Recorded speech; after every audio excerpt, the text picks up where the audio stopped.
ارشاد فرمایا یا ایھا الذین آمنوا، اے ایمان والو، اتقوا اللہ، اللہ سے ڈر جاؤ، تقوی اختیار کرو، وَلْتَنْظُرْ نَفْسٌ مَا قَدَّمَتْ لِغَدٍ، اور ہر جان یہ دیکھے اس نے آنے والے کل کے لیے آگے کیا بھیجا ہے، وَاتَّقُوا اللَّهَ، سے ڈر جاؤ، ان اللہ خبیر بما تعملون، جو تم کرتے ہو اللہ اس سے باخبر ہے۔ اس آیت کریمہ میں اہل ایمان سے مخاطبہ کرتے ہوئے تقوی کا حکم ارشاد کیا، اور اس ایک آیت میں 2 مرتبہ تقوی اختیار کرنے کی تلقین کی گئی۔ تو تقوی کی اہمیت کے پیش نظر اس ایک آیت کریمہ میں 2 مرتبہ اس کا حکم دیا گیا۔ ویسے تو اس لفظ سے ہم آشنا ہیں، تقوی کا لفظ ہوش سنبھالتے ہی ہماری سماعتوں میں رس گول رہا ہے، اور ہمیں متقی بننے کی تلقین کی جاتی ہے، اور ہر دل میں یہ آرزو اور تمنا پیدا ہوتی ہے کہ مجھے اتقاء کا نور نصیب ہو جائے، میں متقی اور پرہیزگار بن جاؤں۔ تو تقوی کے لفظ سے ہم سارے لوگ آشنا ہیں، یہ شریعت کا مقصود ہے۔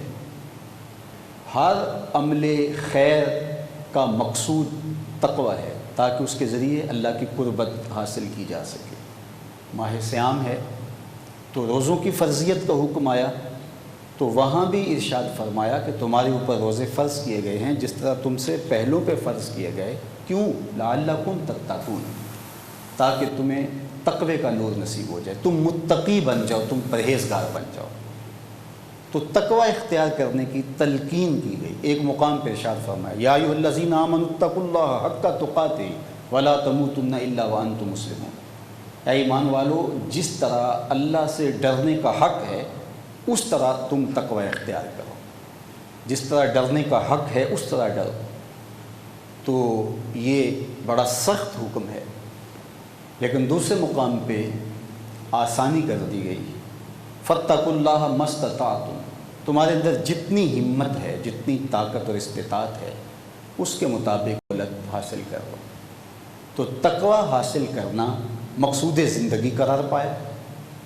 ہر نیک عمل کا نتیجہ تقوی پہ منتج ہوتا ہے۔ روزے رکھو تاکہ تمہیں تقوی نصیب ہو جائے، اللہ کی عبادت کرو تاکہ اس کے نتیجے میں تمہیں اتقاء کی دولت نصیب ہو جائے۔ تمہارے ہاں سب سے عزت والا شخص ہے ہی وہی ہے جو اتقاء کی دولت سے مالا مال ہے۔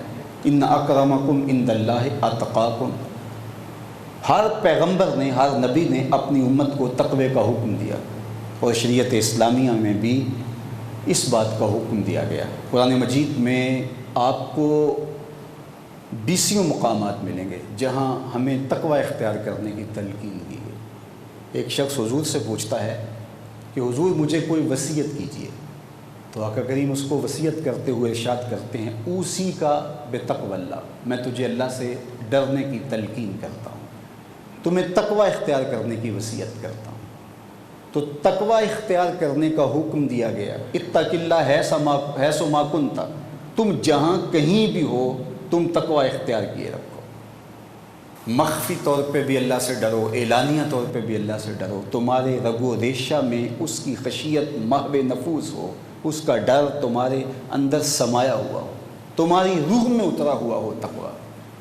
قرآن مجید نے بار بار ہمیں تقوی اختیار کرنے کی تلقین کی، متقی بن جاؤ، قرآن ہدایت متقیوں کے لیے ہے، تقوی والے ہی فلاح پانے والے ہیں، اہل ایمان تقوی کی دولت سے مالا مال ہوتے ہیں، وہ لوگ جو اللہ کے ولی قرار پائے ان کا بھی وصف بیان کیا، الذین آمنوا وکانوا یتقون، کہ اولیاء اللہ وہ ہیں کہ جو ایمان اور تقوی کی دولت سے مالا مال ہیں۔ تو یہ تقوی بار بار اختیار کرنے کی تلقین کی گئی۔ تو یہ تقوی آخر ہے کیا، جس کا اس قدر حکم دیا گیا، تاکید ارشاد کی گئی؟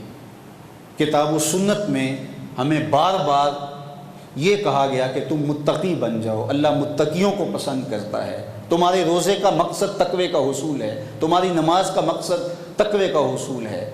تمہاری قربانی کا گوشت اللہ کو نہیں پہنچتا، اس کا خون اللہ کو نہیں پہنچتا، گوشت تم خود کھا لیتے ہو، خون نالیوں میں بہہ جاتا ہے، تو پھر اللہ کو کیا پہنچتا ہے؟ کہا وہ تمہارے دل کا تقوی اللہ کو پہنچتا ہے۔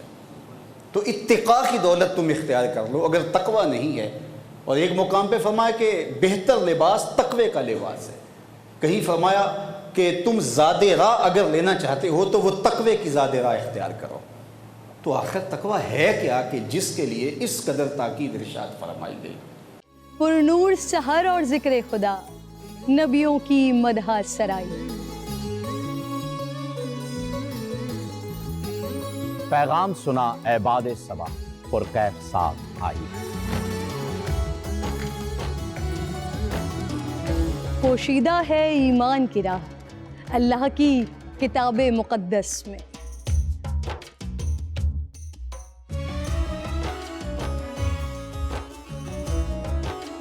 بس غور و فکر کا در ہے کھلا، حکمت سے سجی اس محفل میں۔ ہے لب پہ دعا زدنی علما، روشن ہی رہے یہ سارا جہاں۔ رم جھم رحمت کی گھٹا، ہر ایک نے ہدایت پائی۔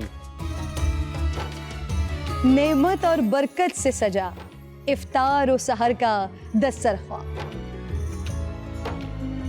ننھے پھولوں نے مل کے کہا آج روزہ کشائی ہے۔ رمضان المبارک کی خصوصی نشریات رمضان میں بول۔